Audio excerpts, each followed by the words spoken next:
যে আমরা আল্লাহ রহমত পাওয়ার জন্য মাজারে যাব কেন? আত্মীয়রা মাজারে যায়, কবরে যায়, রওজায় যায়। আল্লাহ রহমত পাওয়ার জন্য তারা মসজিদে যাব। মুসলমান আল্লাহ রহমত পাওয়ার জন্য এই দেশে ওয়াজ হয়েছে এরকম, মুসলমানদের সম্পর্ক থাকবে মসজিদের সাথে, মাজারের সাথে কোনো মুসলমানের সম্পর্ক নাই। এটা দিয়ে আবার ঠিক করার মতো মানুষ আছে দুনিয়া, আছে না ভাই? মাজারের সাথে মানুষের সম্পর্ক নাই। আচ্ছা, আপনি বললেন মুসলমানদের মাজারের সাথে সম্পর্ক নাই, কবরের সাথে সম্পর্ক নাই। এবার আপনি 1400 বছর পরে মুসলমানদেরকে কবর থেকে, মাজার থেকে দূরে সরাচ্ছেন। আমি আপনাকে জিজ্ঞেস করি তো, সাহাবায়ে কেরামরা তারা রওজা শরীফ থেকে মাজার শরীফের সাথে, কবরের সাথে তাদের সম্পর্ক ছিল কিনা আমরা জানতে চাই, তাই না ভাই? হাদিস শরীফটা বর্ণনা করছেন সাধারণ কোন আলেম না, গোটা পৃথিবীতে 1 নম্বর হাদিসের কিতাব যেটা সহিহুল বুখারী, এই বুখারী শরীফের লেখক আবু আব্দুল্লাহ মুহাম্মদ ইবনে ইসমাইল বুখারী, তিনার উস্তাদ, বুঝেন ইমাম বুখারীর উস্তাদ কত বড় আলেম। ওনার কিতাবের নাম মুসান্নাফ ইবনে আবি শাইবা। এই হাদিস শরীফটি ইবনে কাসির বর্ণনা করছেন আল জামিউল মাসানিদ ওয়াস সুনানের মধ্যে। হাদিস শরীফটি উল্লেখ করছেন বুখারী শরীফের সরা ফাতহুল বারির মধ্যে। হাদিস শরীফটি বর্ণনা করছেন বুখারীর সরা ইরশাদুস সারির মধ্যে। হাদিস শরীফ বর্ণনা করছেন আল বিদায়া ওয়ান নিহায়ার মধ্যে। হাদিস শরীফটি উল্লেখ করছেন তাফসীর রুহুল মানির মধ্যে। হাদিস শরীফটি উল্লেখ করছেন ইমাম কাস্তালানি মাওয়াহিবুল্লাহ দুনিয়ার মধ্যে। হাদিসটি কি? মদিনা শরীফে অনেক দিন ধরে বৃষ্টি হয় না। কি হয় না? বৃষ্টি হয় না। সাহাবায়ে কেরামরা অনেক দোয়া করে, ইস্তেসকার নামাজ পড়ে, বৃষ্টি হয় না। তখন খেলাফতের মসনদে হযরত ওমর রাদিয়াল্লাহু তাআলা, ওমর রাদিয়াল্লাহু তাআলা তখন খেলাফত চালাচ্ছেন মুসলিম জাহানের। আমার ভাই মাওলানা রুকনুদ্দিন ভাই, উনি কি চলে গেছেন? হয়তোবা আসান না কোন চলে গেছেন। উনি বলছিলেন যে ওমর রাদিয়াল্লাহু তাআলা ওই ব্যক্তি, তিনি কোন রাস্তা দিয়ে হেঁটে গেলে 40 দিন পর্যন্ত শয়তান ওই রাস্তায় হাঁটার সাহস পাইত না। উনি হলেন সেই ওমর যার ব্যাপারে নবীজি বলছেন লাউ কানা বাদি নাবিয়্যুন লাকানা ওমর, আমার পরে যদি কেউ নবী হতো তাহলে এই ওমর নবী হয়ে যেত। তো সেই ওমরের সময় শিরিক হবে আর ওমর রাদিয়াল্লাহু তাআলা আঙ্গুল চুষবে, এটা কি হতে পারে? ওমর রাদিয়াল্লাহু তাআলা খেলাফতের মসনদে মুসান্নাফ ইবনে আবি শাইবার সহিহ হাদিস, সাহাবায়ে কেরাম তদানীন্তন তাবিঈরা চলে গেলেন আমার নবীর রওজা পাকে। নবীজির রওজা পাকে যে বলছেন, আরবি ইবারত শুনেন, ইস্তাসকি লি উম্মতিকা ইয়া রাসূলুল্লাহ ফাইন্নাহুম ক্বাদ হালাকু। সাহাবায়ে কেরাম এবং তাবিঈগণ নবীজির রওজা পাকে যে বলছেন, হুজুর ইয়া রাসূলুল্লাহ, আপনি আল্লাহর কাছে, আপনার রবের কাছে আমাদের জন্য একটু বৃষ্টি প্রার্থনা করেন, কারণ অনাবৃষ্টির কারণে আমাদের অনেক কষ্ট হচ্ছে। আপনার উম্মতেরা কষ্ট পাচ্ছে, হুজুর আপনি একটু আল্লাহর কাছে বলেন না, আল্লাহ যেন আমাদেরকে বৃষ্টি দেয়। তাহলে বলেন তো, সাহাবায়ে কেরামরা বৃষ্টি চাওয়ার জন্য, আল্লাহ রহমত চাওয়ার জন্য উনারা নবীজির রওজা পাকে গেছে না যায় নাই? এখন যদি আপনি মাজার থেকে, রওজা থেকে, কবর থেকে মুসলমানদেরকে ফিরে রাখতে ওই ফতোয়া দেন যে মুসলমানদের সম্পর্ক মাজারের সাথে, কবরের সাথে হবে না, তাহলে সাহাবীদের সম্পর্ক তো নবীর রওজা পাকের সাথে ছিল না। আপনি আমার হাদিসটাকে মিথ্যা প্রমাণ করেন। আমি আন্দাজে হাদিস বলি না, যেটা ডকুমেন্ট দলিল দেখাতে পারি না, এই ধরনের কোন হাদিস আমি বলি না ভাই। কেউ চ্যালেঞ্জ করলে আমি হাদিস দেখাতে পারবো। আচ্ছা, এখানে আরেকটা জিনিস, সাহাবীরা নবীজিকে বললেন, হুজুর আপনি আল্লাহর কাছে একটু বলেন আমাদের জন্য বৃষ্টি চান। তো সাহাবায়ে কেরামরা কি নবীজিকে মরা মনে করতেন না জিন্দা মনে করতেন? মরা যদি মনে করতেন তাহলে কি বলতেন যে হুজুর আপনি আল্লাহর কাছে বলেন? তাহলে সাহাবীদের বিশ্বাস কি নবীজি রওজা পাকে মরা না জিন্দা? তো সাহাবীদের বিশ্বাস যেটা, আমাদের বিশ্বাস ওটা। সাহাবীরা আল্লাহর রহমত পাওয়ার জন্য নবীর রওজা পাকে গেছে, আমরাও নবীর সাহাবীদের আমলকে ফলো করে আমরা আল্লাহর রহমত পাওয়ার জন্য নবীর রওজায় ওলি আল্লাহদের মাজার শরীফে যাই। নালিশ করে চলে আসলো দিনের বেলা, রাত্রে বেলা সাহাবায়ে কেরাম ঘুমের ঘরে স্বপ্নে দেখতেছেন আল্লাহর হাবিব তাদেরকে ডেকে বলছেন, ওরে আমার সাহাবীরা, তোমরা সকালবেলা তোমাদের আমিরুল মুমিনিন ওমরকে যে বলে দিও আমার সালাম তার কাছে পৌঁছে দিও, আর তাকে শুভ সংবাদ দিয়ে দিও আমার আল্লাহ তাআলা অচিরেই আসমান থেকে অঝর ধারায় রহমতের বৃষ্টি দান করবে। হাদিস শরীফ এসেছে, ওই দিনের পরের দিন থেকে এই যে বৃষ্টি শুরু হলো, আর বৃষ্টি থামে না, থামে না, থামে না। 1 সপ্তাহ পর্যন্ত খালি বৃষ্টি হইতেই আছে, আর বৃষ্টি থামে না। পরের সপ্তাহে এত বৃষ্টি হলো, এক সপ্তাহ পরে পরের সপ্তাহে সাহাবায়ে কেরাম আবার যায় নবীজিকে বলছে, হুজুর এত বৃষ্টি তো লাগবে না, আপনি আবার বলেন আল্লাহ যেন বৃষ্টি থামায় দেয়। নবীজির কাছে নালিশ করার পরে আবার পরের দিন থেকে বৃষ্টি থেমে গেল। এবার আসেন, যার কিতাব পড়ে পড়ে আপনি বলছেন বুখারী শরীফ পড়ি, মাজারে যাওয়া লাগে না। মাজার কি? মানুষ মাজারে যায় কেন, কবরে যায় কেন? এই ইমাম বুখারী যখন ইন্তেকাল করেন, বুখারী শরীফের লেখক ইমাম বুখারী যখন ইন্তেকাল করেন, বুখারী শরীফের সরা ইরশাদুস সারিতে ইমাম বুখারীর ফজিলত বর্ণনা করতে যে এসেছে যে ওই সময় সামারকান্দে বৃষ্টি হচ্ছে না, অনেক দিন বৃষ্টি হয় না, অনেক ইস্তেসকার নামাজ পড়ছে, অনেক দোয়া করছে, বৃষ্টি হয় না। তখন সমরকন্দের একজন আল্লাহর ওলি বললেন তার গভর্নরকে বললেন, গভর্নর আপনাকে একটা পরামর্শ দিই। কি পরামর্শ? একজন আল্লাহর ওলি পরামর্শ দিচ্ছেন। আমরাও এই দেশে বলি, আমরাও বাংলাদেশে বিশ্ব জাকের মঞ্জিল দরবার শরীফ কর্মী গ্রুপ, এই যে কর্মী গ্রুপ না, কর্মী গ্রুপ এটা অরাজনৈতিক সংগঠন, এটা রাজনৈতিক না, এটা ভোটাভুটির সংগঠন না, আমরা এখানে রাজনৈতিক প্রোগ্রামও করি না। তবে বিশ্ব জাকের মঞ্জিল থেকে, তরিকতপন্থীদের থেকে, তাসাউফপন্থীদের থেকে আমরা সরকারকে আমরা উপদেশ দেই, বিশ্ব জাকের মঞ্জিল থেকে আমরা তাদেরকে শুভ সংবাদ দেই এবং তাদেরকে রিকোয়েস্ট করি, আমরা তাদের মঙ্গল কামনা করি। এই বাংলাদেশে সরকারকে বলি আল্লাহর রহমত পাওয়ার জন্য আল্লাহর ওলিদের মাজারে হামলা নয়, আল্লাহর ওলিদের মাজারে বোমা হামলা নয়, আল্লাহর ওলিদের মাজার ভেঙে নয়, বরং আল্লাহর ওলিদের কাছে যে আল্লাহর রহমত চান, আল্লাহ পাক রহমত দান করবে। অতএব এই দেশে এটা রাজনৈতিক কথা না, এটা আমাদের তরিকতপন্থীদের কথা, এটা তাসাউফপন্থীদের কথা।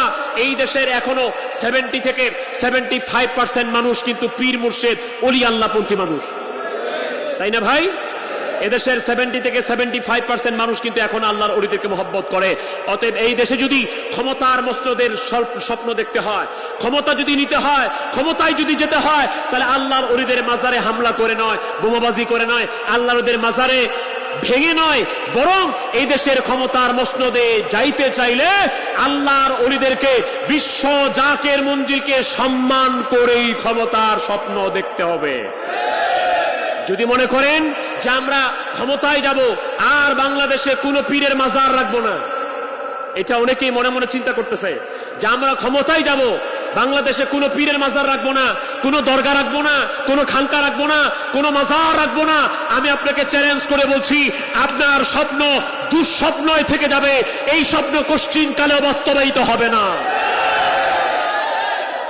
এই স্বপ্নটা স্বপ্ন দোষে পরিণত হবে, এই স্বপ্ন বাস্তবায়িত হবে না। এদেশে আল্লাহর ওলিদের যারা মুরিদ আছে, ভক্ত আছে, পীর মাশায়েখদের দরবারে যায়, তারা কোশ্চিনকালেও ওলি আল্লাহ বিরোধী, পীর মাশায়েখ বিরোধী এমন কাউকে সাপোর্ট দিতে পারে না। আল্লাহর ওলি পরামর্শ দিল, গভর্নর এত বৃষ্টি চাইলাম, এত নামাজ পড়লাম, বৃষ্টি হলো না, একটা পরামর্শ শুনবেন কিনা? বলল কি পরামর্শ? আপনি রাষ্ট্রকে 3 দিনের সরকারি ছুটি ঘোষণা করেন। কয়দিন?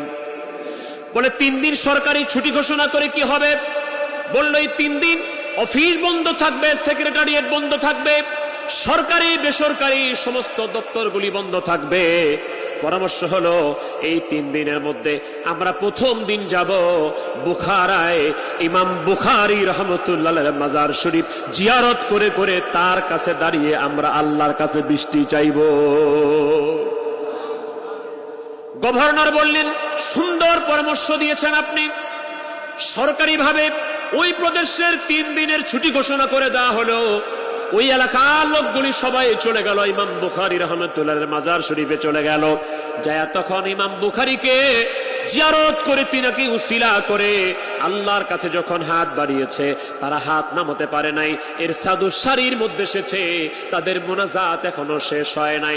মোনাজাত শেষ হবার আগেই আমার আল্লাহ তাআলা আসমান থেকে রহমতের বৃষ্টি দান করেছেন। এমন বৃষ্টি হলো শুধু 1 দিন না, 2 দিন না, 3 দিন না, 3 দিনের সরকারি ছুটিকে 7 দিন লং করতে হলো। 7 দিন পর্যন্ত বৃষ্টির কারণে তারা ইমাম বুখারীর মাজার শরীফ থেকে বাড়ি আসতে পারল না। আল্লাহ পাকের মকবুল বান্দা বুখারী শরীফের লেখক ইমাম বুখারী রাহমাতুল্লাহর উসিলায় তার মাজার শরীফ জিয়ারত করার বদলতে আমার আল্লাহ তাআলা আসমান থেকে রহমতের বৃষ্টি দান করেছেন।